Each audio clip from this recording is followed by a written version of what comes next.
Siempre es importante subrayar la estrecha relación que hay entre el Nuevo y el Antiguo Testamento, sobre todo teniendo en cuenta que los evangelistas son en muchas ocasiones personas muchísimo más en sintonía con la Escritura que nosotros. Por eso nosotros leemos las lecturas del Antiguo Testamento o del Nuevo Testamento no con la capacidad de comprensión muchas veces ni de penetración que tenían las personas contemporáneas de Jesús, sino de una manera mucho más despegada. Y esto lo traigo a colación del Evangelio de San Mateo, cuyo pasaje hoy proclamamos y que nos hace un enorme bien escuchar, puesto que este pasaje del Evangelio está tomado del Evangelio de San Mateo y el Evangelio de San Mateo tiene una reminiscencia muy importante respecto del Pentateuco. Lo que está tratando de hacer el evangelista es indicar que nuestro Señor Jesucristo es el nuevo Moisés.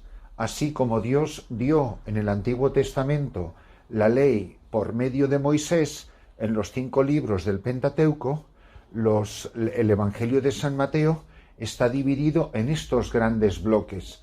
Así como Moisés recibió la ley de Dios en el monte Sinaí, ahora Jesús, en un nuevo Sinaí, subiendo al monte, va a superar, a perfeccionar y llevar a plenitud lo que Dios dijo al pueblo de Israel en el nuevo Israel, en el Sermón de la Montaña. Y así entramos de lleno en el capítulo 5 de San Mateo, en sus primeros 12 versículos.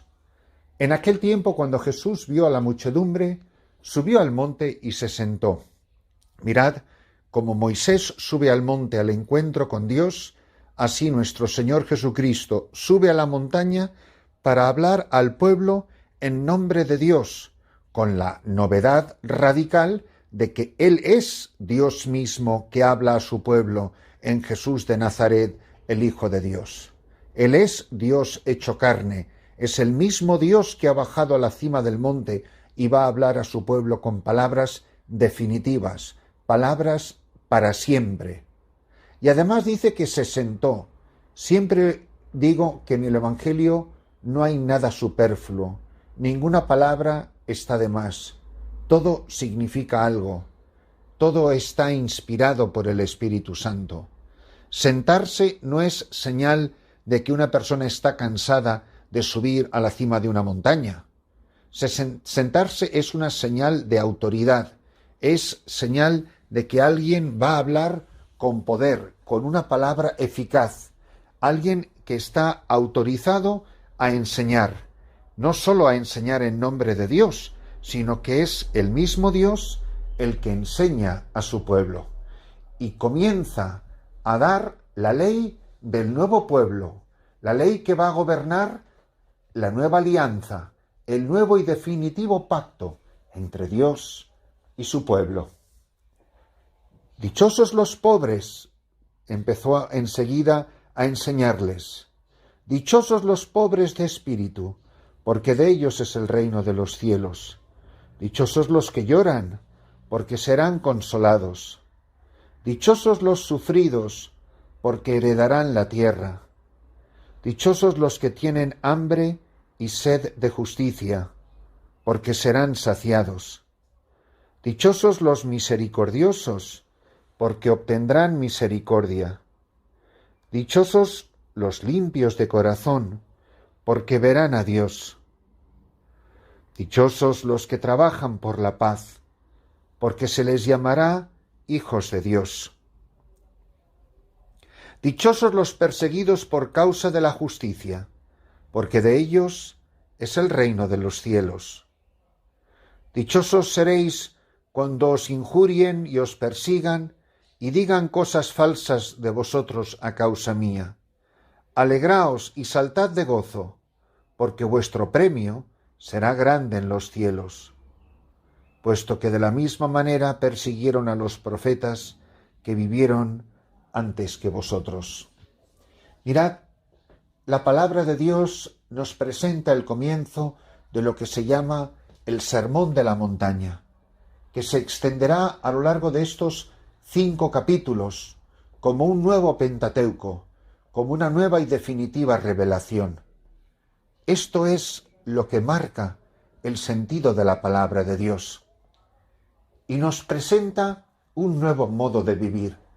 Un modo de vivir que nos supera, que nos desborda, para la que nos sentimos completamente incapaces. Nadie puede vivir estas palabras sublimes de Jesús con sus propias fuerzas. No está en nuestra naturaleza herida por las consecuencias del pecado original y no está al alcance de aquellos que tantas veces hemos tropezado con el misterio del pecado.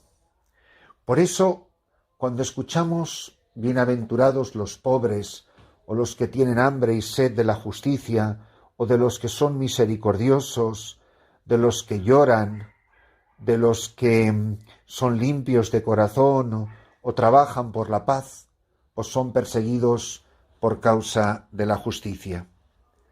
Mirad, si nosotros de verdad nos creyéramos estas palabras, si las lleváramos a la oración, si este fuera el contenido de nuestra plegaria, si hoy tuviera el coraje de ponerme delante de una cruz, de arrodillarme delante del Santísimo Sacramento de la Eucaristía y rogar con lágrimas en los ojos: Señor, concédeme la gracia de ser pobre, o de ser humilde, de tener limpio de corazón, de no tener miedo al sufrimiento, de trabajar y de sentir hambre y sed de justicia, de trabajar por la paz, de no tener miedo a ser perseguido por la justicia, porque creo en ti, creo en tu cercanía, creo que tú no juegas con la felicidad de quienes no juegan con tu fidelidad,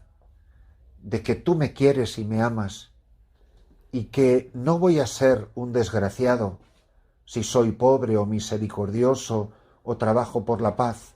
Muy al contrario, que voy a ser feliz.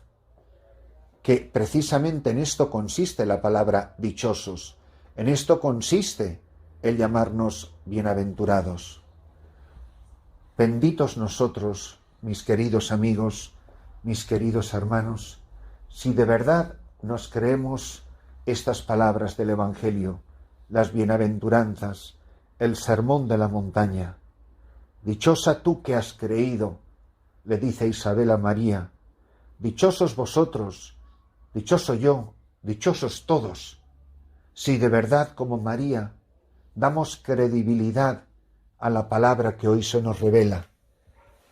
Que yo me crea de verdad que si lloro como cristiano, seré consolado por Jesús, que siempre que sufra se me dará la herencia de la tierra, que cuando tenga hambre y sed de la justicia voy a quedar saciado, y que si yo soy misericordioso con los hombres mis hermanos, sé que alcanzaré misericordia.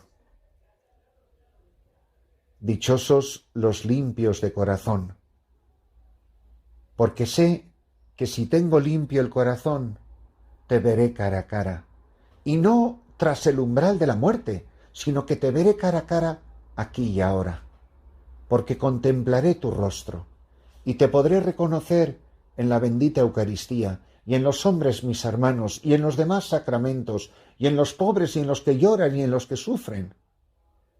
Que no tenga miedo a defender a los pobres, a los oprimidos. Que yo me crea de verdad que si soy perseguido por causa de la justicia, sé que heredaré un día el reino de los cielos. ¿Cuántos sacerdotes, cuántos obispos, cuántos seglares son oprimidos, son perseguidos, sufren a causa de la justicia? ¿Cuántos padecen por defender los derechos laborales, los derechos humanos, los derechos religiosos de sus hermanos? ¿Cuántas personas hay ahora mismo en la cárcel por defender los derechos de los demás? A veces no le damos importancia, o quizá que incluso parece que eso no tiene nada que ver con nuestra religión, y no es verdad, tiene muchísimo que ver. ¿Cómo puedo, por ejemplo, comulgar la Eucaristía y no tener limpio el corazón? ¿Cómo puedo celebrar misa y no amar a los pobres y querer estar cerca de ellos y socorrerlos en su pobreza? ¿Cómo puedo trabajar por la paz y no darme cuenta que ese don brota del misterio de la comunión eucarística? ¿Por qué voy a tener miedo a ser perseguido a causa de la justicia, si a mí tú me has prometido el reino de los cielos? Qué día tan bonito para ponernos de rodillas y rezar, llevar a la oración, pedir con lágrimas en los ojos, que yo me crea de verdad, que voy a ser dichoso si pongo en práctica estas palabras de Jesús.